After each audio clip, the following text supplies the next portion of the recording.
సత్యసాయి జిల్లా మడకసిరిలో ఎలుగుబంటి సంచారం కలకలం రేపింది. రాత్రిపూట ఓ ప్రైవేటు స్కూల్లో ఎలుగుబంటి సంచారాన్ని స్థానికులు గుర్తించారు.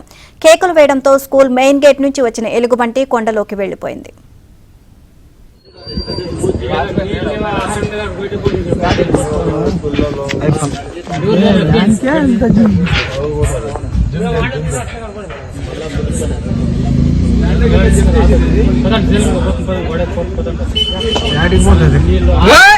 చూసేది